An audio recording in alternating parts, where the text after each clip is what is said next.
أكرم الخلق ما لمن ألوذ به سواك عند حلول الحادث العمام. جناب قصیدہ بردہ شریف، یہ کیسا قصیدہ جو آپ نے بارہا سنا ہوگا اور پڑھتے بھی ہوں گے آپ. اس کا ایک شعر تو درود پاک کی صورت میں بہت سے لوگ پڑھتے بھی ہیں.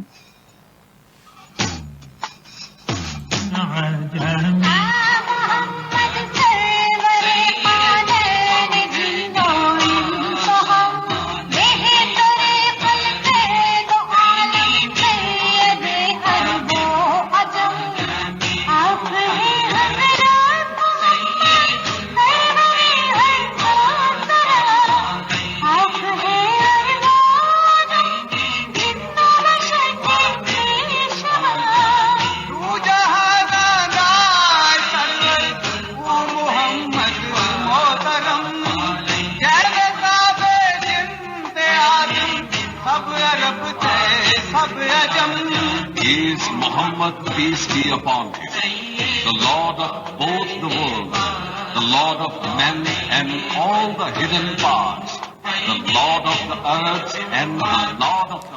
مولاي صل وسلم دائما ابدا على حبيبك خير خلق كلهم.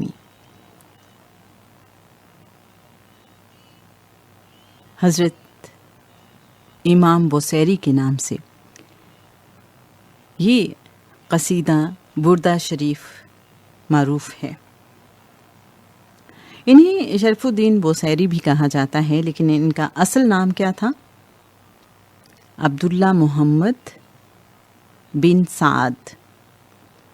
اگر ہم بات کریں کہ ان کا زمانہ کون سا تھا تو 1211 عیسوی میں یہ دنیا میں تشریف لائے اور 1294 عیسوی میں دنیا سے رخصت ہو گئے. مصر کے ساتھ ان کا تعلق تھا. ایک غریب گھرانے میں حضرت عبداللہ محمد بن سعد نے آنکھ کھولی. جی ہاں، حضرت امام بوصیری نے. اس زمانے میں بچوں کو مدرسے میں بھیجا جاتا تھا حصول علم کے لیے. یہ بھی گئے، قرآن پاک حفظ کیا. چونکہ غربت تھی گھر میں تو اب والد یہ چاہتے تھے کہ یہ ان کا ہاتھ بٹائیں، کچھ کام کاج کریں، لیکن ان کے دل میں حصول علم کی خواہش تھی، تڑپ تھی. ان کی والدہ نے ان کا ساتھ دیا اور یہ علم حاصل کرنے کی راہ پہ چل پڑے. انہوں نے فقہ پڑھی، تجوید پڑھی اور بہت سے اس زمانے میں جو خاص مضامین ہوا کرتے تھے وہ سب پڑھے. پھر درس و تدریس کرنے لگے. اللہ نے ان کو ایک خاص وصف عطا کیا تھا. یہ شاعر بہت اچھے تھے اور جو نو آموز شعراء ہوا کرتے تھے ان کے کلام کی اصلاح بھی کیا کرتے تھے.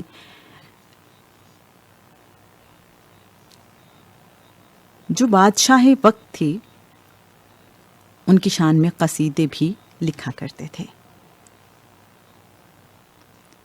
خواہش تھی کہ غربت ختم ہو جائے. اس کے لیے پیسہ کمانے کی لگن تھی، لیکن ابھی دنیا دار تھے. شاعر بہت اچھے، قصیدہ خواں بہت اچھے.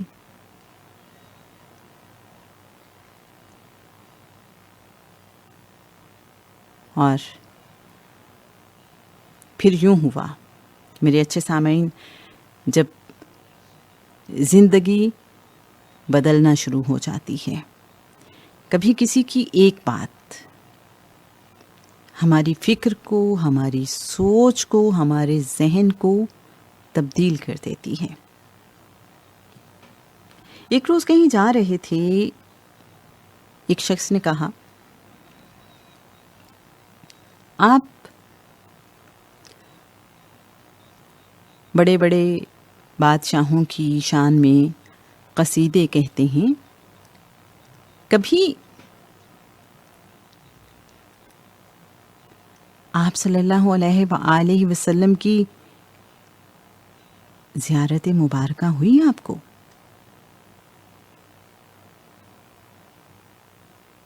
یہ بہت بڑا سوال تھا، ایک ایسا سوال جس نے ان کی سوچ کا بہاؤ بدل دیا۔ اب دن رات سوچنے لگے،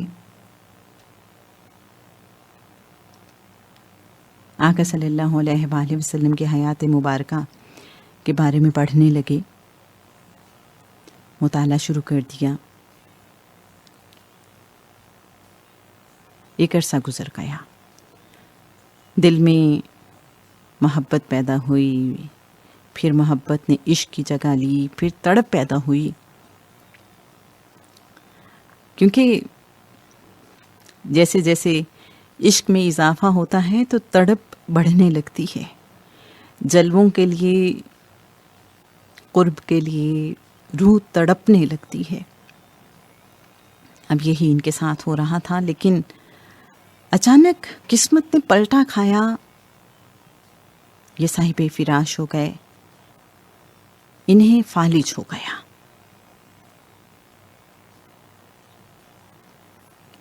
میرے اچھے سامعین، 15 سال بیت گئے اسی فالج کے ساتھ۔ آپ سوچئے کیا کیفیت ہوگی؟ ایک شخص جو اتنا ایکٹیو ہو اور 15 سال گزر جائیں،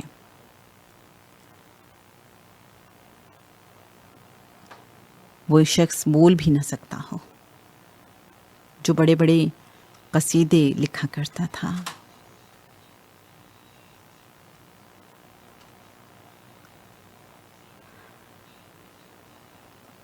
دل ٹوٹا ہوا تھا، روز نہ جانے کس کیفیت سے گزرتے ہوں گے۔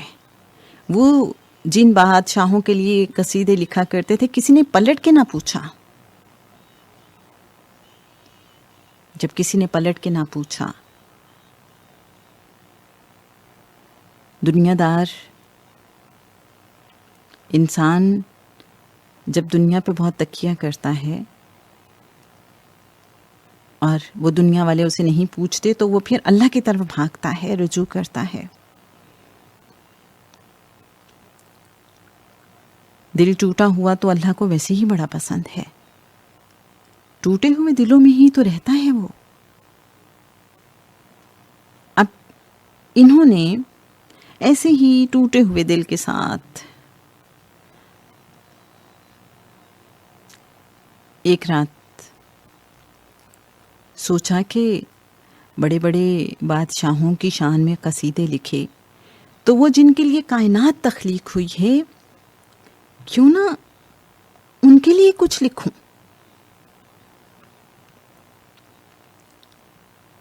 اب انہوں نے آقا صلی اللہ علیہ وآلہ وسلم کی شان میں قصیدہ لکھنا شروع کیا۔ جب آمد ہو تو انسان کو پتہ نہیں چلتا، پھر تو خیالات کا بہاؤ ہوتا ہے، کیفیت ہوتی ہے، تو بس یہ اسی کیفیت میں، اسی عشق میں، اسی تڑپ میں لکھتے چلے گئے اپنے دل کا حال، اپنی محبت کا احوال، اور پھر 100 سے زیادہ اشعار لکھ چکے۔ کچھ روایات میں آتا ہے 154 اشعار لکھے۔ قلم دوات ایک طرف رکھی، سو گئے۔ اب سوئے کیا، قسمت جاگ اٹھی۔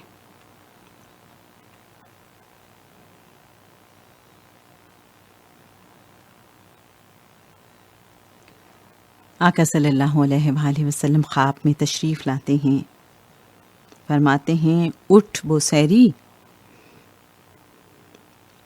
حضرت امام بصیری فرماتے ہیں میں 1000 جان سے قربان یا رسول اللہ صلی اللہ علیہ وآلہ وسلم کیسے اٹھوں؟ میں تو فالج زدہ ہوں، اٹھنے سے قاصر ہوں۔ آقا صلی اللہ علیہ وآلہ وسلم اپنا دست شفقت ان کے جسم پر پھیرتے ہیں اور فرماتے ہیں اٹھ اور مجھے وہ سنا جو تو نے لکھا ہے۔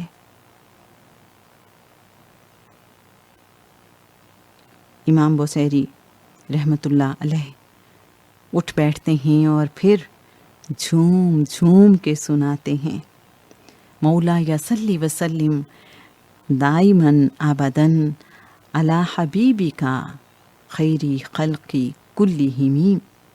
اے اللہ آپ دائمی اور ابدی سلامتی بھیجیے اپنے محبوب پہ، میری آنکھیں آپ کی یاد میں آنسو بہا رہی ہیں اور رواں دواں ہیں، مدینہ پاک سے ٹھنڈی ہوا آ رہی ہے، اندھیری رات میں بجلی چمک رہی ہے، میرے عشق کا تذکرہ لوگوں تک پہنچ چکا ہے، اب میرا راز محبت بھی نہیں چھپ سکتا اور نہ ہی میرا مرض ختم ہوگا۔ تیری محبت کی میرے آنسو اور میری بیماری گواہی دے رہے ہیں، میں اپنے عشق کو کیسے چھپا سکتا ہوں؟ اے دل، اگر تو حضور صلی اللہ علیہ وآلہ وسلم کا عاشق نہیں تو مکے کو دیکھ کے آنسو کیوں بہاتا ہے؟ کیا محبت میں رونے والا عاشق خیال کرتا ہے کہ بہتے آنسوؤں اور سوختہ دل کی آڑ میں محبت کا راز چھپا پائے گا؟ تیری آنکھوں کو کیا ہوا ہے کہ تو انہیں آنسو روکنے کے لیے کہتا ہے اور یہ بہائے جا رہی ہیں؟ تیرے دل کو کیا ہو گیا ہے کہ سنبھلنے کی بجائے مزید غمناک ہو رہا ہے؟ جب رات مجھے محبوب صلی اللہ علیہ وآلہ وسلم کا خیال آیا تو میں رات بھر جاگتا رہا۔ درد محبت نے میرے چہرے پہ آنسو اور رخساروں پہ زردی پیدا کر دی ہے۔ اے غریبوں کا خیال رکھنے والے، اے دل گیروں کی دلجوئی کرنے والے، اے مظلوموں کا ہاتھ پکڑنے والے، اے سچ کہنے والے، اے گناہگاروں کا پردہ رکھنے والے، اے ازل کا نور، اے محمد صلی اللہ علیہ وآلہ وسلم، آپ کے منہ میں آپ کے دانت ایسے ہیں جیسے سیپ کے اندر قیمتی موتی۔ اے اللہ، اپنے حبیب صلی اللہ علیہ وآلہ وسلم پر ابدی اور دائمی سلامتی نازل فرما۔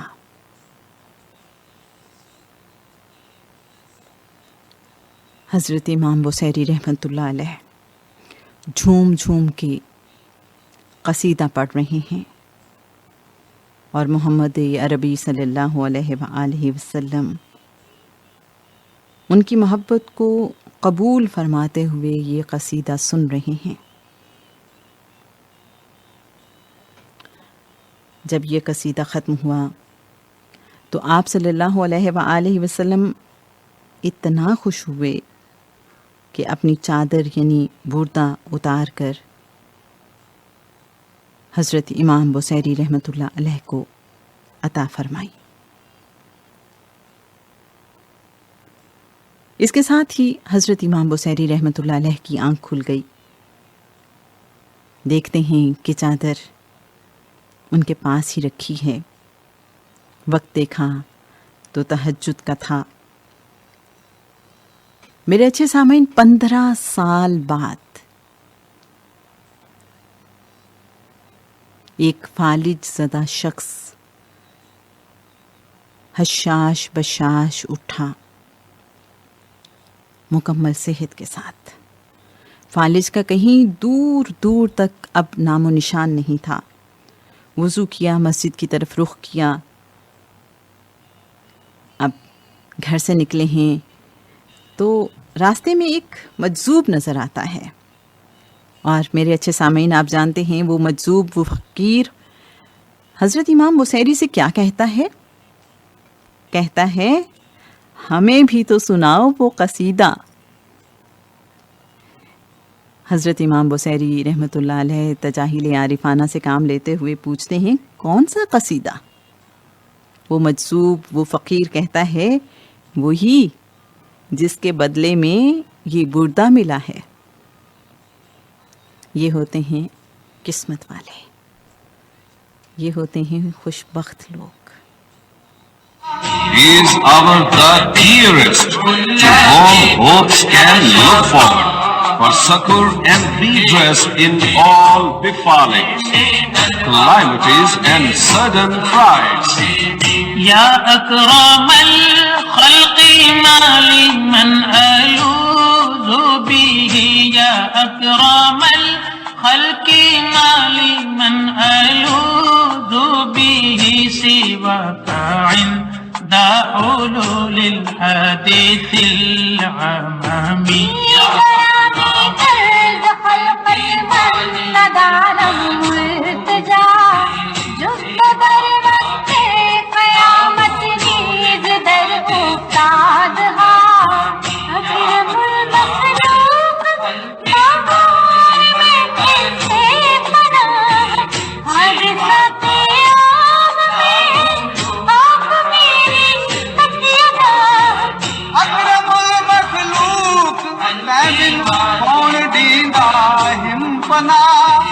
ہر مصیبت عام خاص تو ہے میری تکیہ گاہ. Oh, the most generous of all, who else is there to give me protection in sudden calamities and common mishap? Surely there is none except you.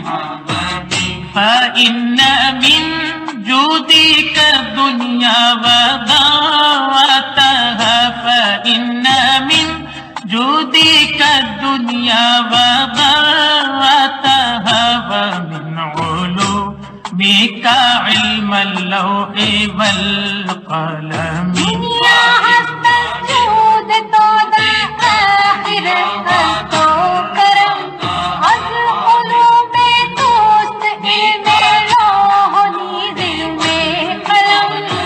بے شبہ دونوں جہاں ہے آفتہ جود و کرم، علم کل ہے آپ کا جو ہے لوح و قلم. اے جہاں دے او جہاں ڈو ہے تیرا تو کرم. آپ دے کل علم داہک جد ہے لوح و قلم. This world and its counterpart, the other world, owe their existence to your liberality. Even the knowledge contained in the pen and the board is just a fragment of the sciences you are the master of. مولاي صل وسلم دائما